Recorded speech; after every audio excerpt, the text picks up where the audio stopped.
Good evening, everybody, and welcome to College Football Wraparound.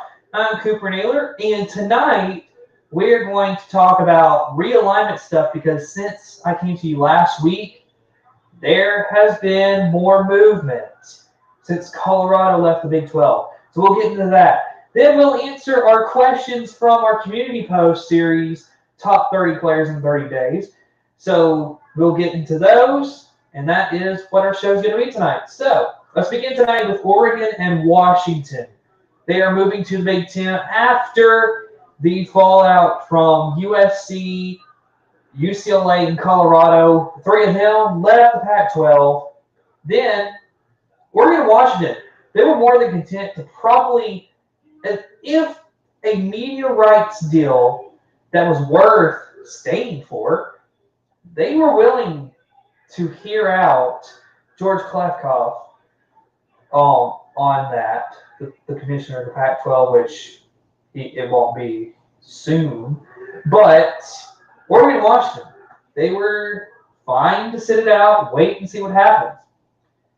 And it comes back that the media rights deal was terrible. Also, to add into it, today I read an article from Awful Announcing, which is another top leading source of media, like commentators and, that kind of thing with commentators and media rights skills. It said that ESPN, Fox, and CBS all had offered the Pac-12 a contract. But it was, in comparison to what the Big 12 got with Fox and ESPN, this was terrible. The Big 12, from what I've read, they're going to be able to pay each team in their conference $32 million a year from the media rights deals. The Pac-12 would have got $30 million total. Now you're thinking, per year, that's a lot of money. But compared to the other conferences in the Power 5, it was bad for the Pac-12. They would have probably been able to pay out maybe $2 million per team in comparison to 32 from the Big 12. So that came out today. Also, Oregon and Washington wasn't going to stay around if it was going to be a streaming heavy deal where it was just Apple. So Oregon and Washington, that make the jump to the Big Ten. What does this say for the Big Ten? They have solidified their stake in the West. They have now, not only are they now the premier conference in the Midwest, they now are the premier conference out on the West Coast as well. And you got to say to yourself, is this good for the sport? Or let me phrase that, is this good for college athletics in total? I'm not sure. If you're looking at it from USC, UCLA, Oregon, and Washington, they're going to be traveling a long way when they've got to go out. Let's say they've got to go play Rutgers in New Jersey. It's a long way to go. Just for college athletics. And that's going to be every year. And so it will be interesting just to see how everything works itself out. But Oregon and Washington, from a football standpoint, definitely brings a lot of value to the Big Ten. This is going to make the Big Ten better than college football, for sure. And so Pac-12 really is imploding on itself. So then Arizona State, and Utah have joined Colorado in jumping to the Big 12. Now, let me say this, and that is, for the 4 teams that went to the Big 12 that were from Pac-12, this is not as crazy from a travel standpoint, because now the Big 12 has solidified itself as a super conference, but also the most I would say, as far as geographically, it's more split down the middle, where you got X amount of teams out west and X amount of teams out east. I mean, the Big 12 has done a good job with that, in my opinion. Where when you look at the schedules, and they could do a more without having to go to a division system. You could go geographically with your scheduling, and this actually works out pretty good for the Big 12 with the way they've done this. So they definitely have done a good job, I think. Now, if you would ask me, are they a football conference? I would say no. They're not really a football conference. They are now the best conference in college basketball. There is no doubt about that. You got Arizona, Baylor, Kansas State. I mean, the list goes on and on with the basketball.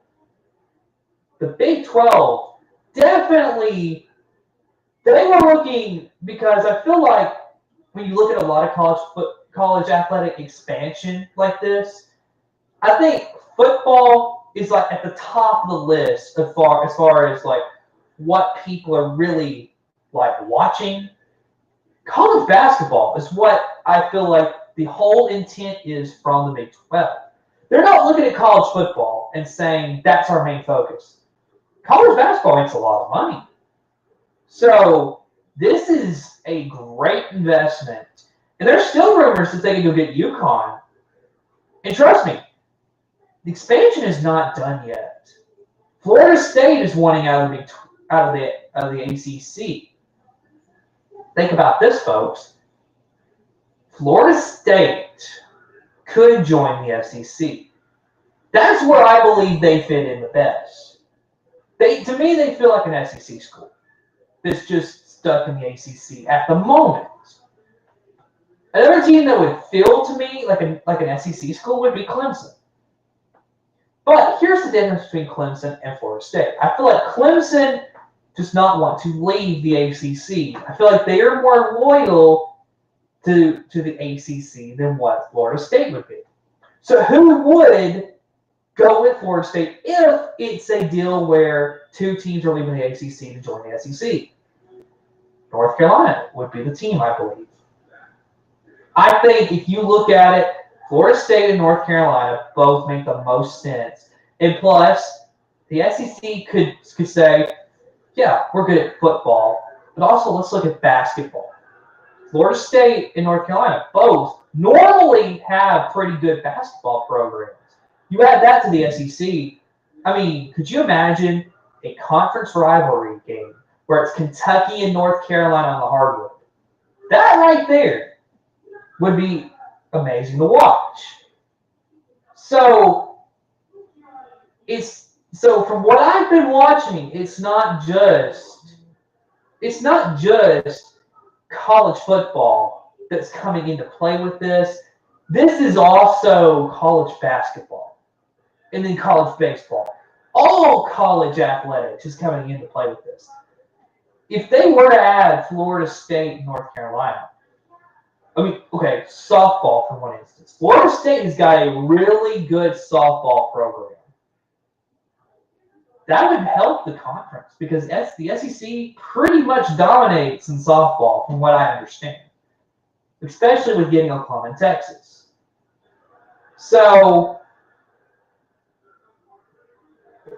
expansion and realignment is not done by a long shot, folks. And let me be honest, and I said this last week, but this is all about money. Money is the driving factor. And it is, as a college football fan, this really does stink because you will be losing a lot of rivalry games, especially in the SEC with the way they're doing the scheduling. I mean, Alabama's going to lose a lot. Auburn's going to lose a lot. Georgia, Tennessee. You're going to lose a lot of games that were staple games that most people are going to tune in to watch. So now you're losing that. So college athletics has really taken a hit with expansion and realignment, but it also has gotten some advantages. Now, the college football playoff, how are they going to do it now? I mean, the Pac-12 is going to be gone. And then, are you seriously going to consider the American anywhere close right now with these Power 4 conferences? Look, I'm going to be honest with y'all. If you look at college football, there's 3 conferences that have the talented. I mean, I'll say the Power 4 conferences right now have teams that would be good enough to win. The American doesn't have it anymore. With Cincinnati, UCF, and Houston gone, they don't have it. I mean, they still have Tulane, but that's it.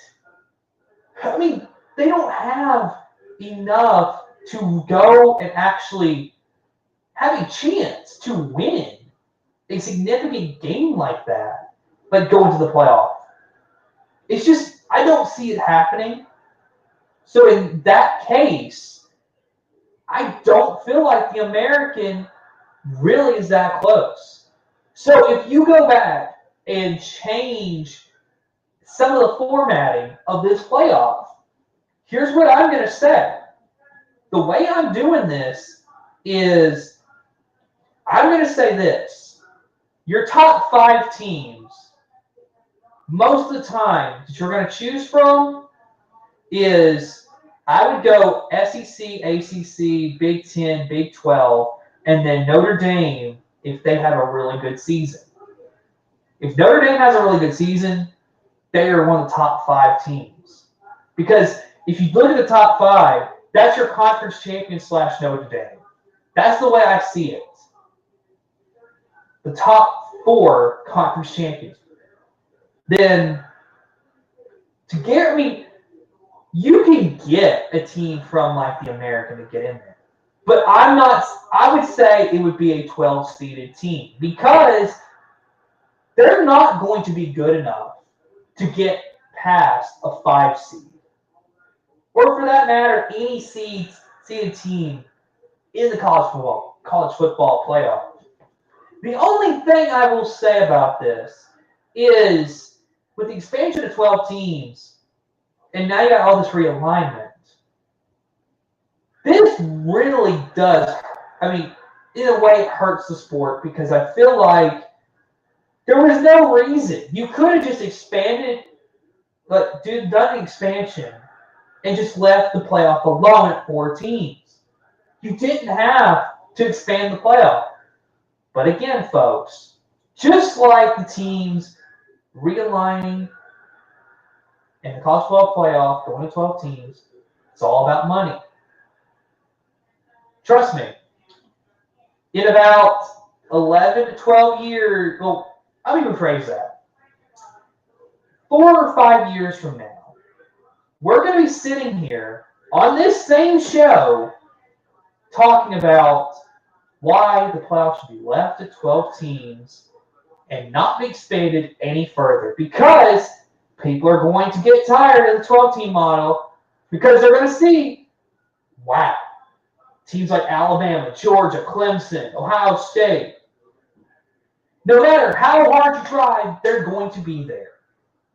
And that is going to be the problem, is because you're going to get teams that are always going to make it about 90% of the time.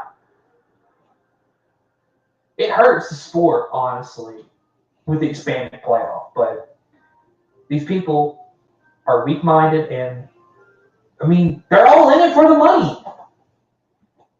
If you can't make money, then there's no way to do anything, it seems like. Fans, players, coaches, I mean, they're not even considered at this point. But we're all going to continue watching college football because we love the action. So I guess it is what it is. But at the end of the day, it's all about money in college athletics at this point. And it is going to be interesting to see how this stuff ends up. But it's not always for the better, but there will be some advantages to come, but we will see what that is. All right. So now we're going to get into our questions that were posted on our community post. And these were just from my team.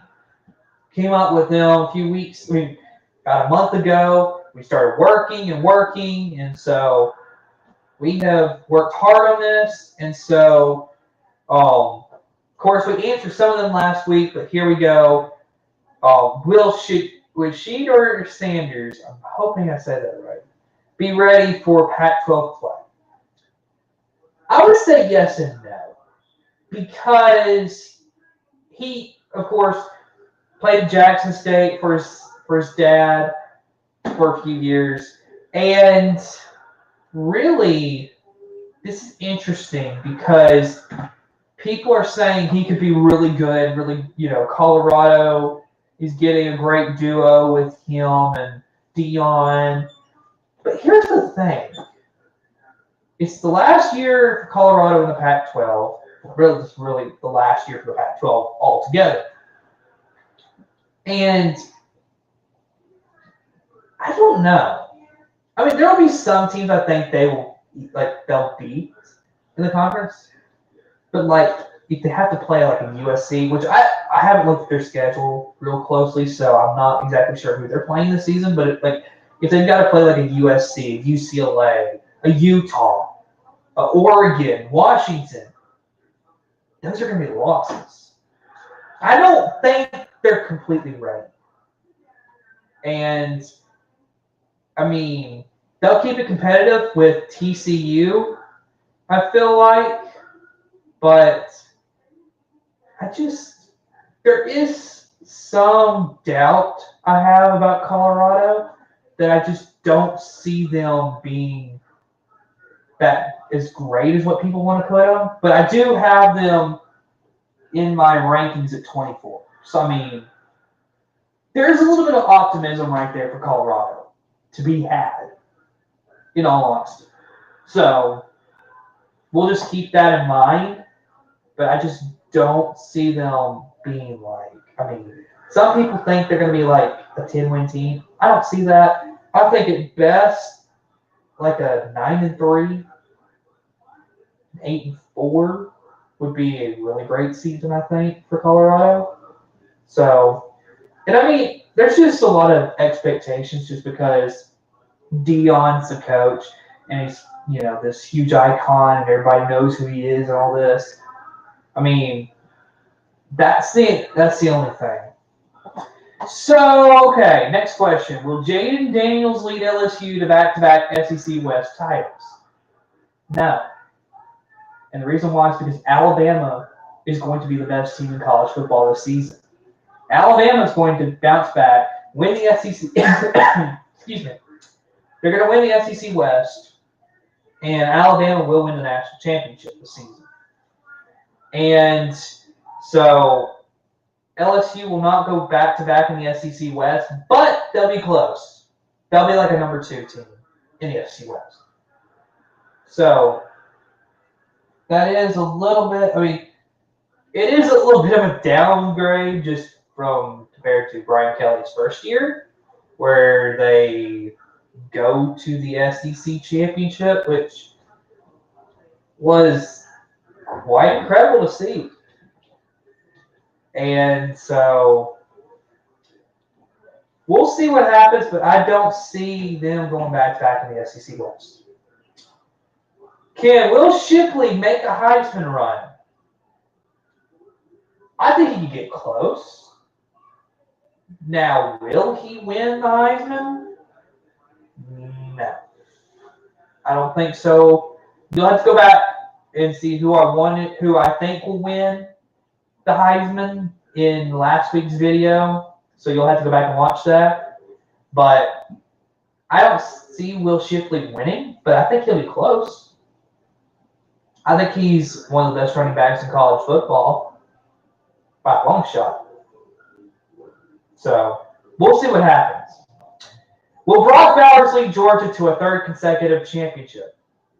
Well, I kind of already answered this. No, Georgia would be close. Georgia would be pretty good, but Georgia's not going to win a third championship.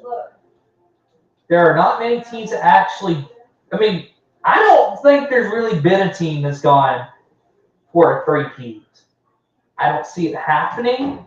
So in that case, Georgia's not going to win this season. And then will Arch Manning live up to the hype? As soon as he can become the quarterback, yes, I think he will.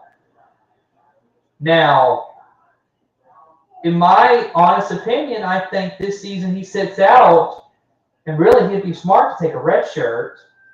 And, and what I could see happening, because he can still play 4 games, so he can come in 4 games and do some mop-up duty and just kind of, get some action while also not having that year count against him.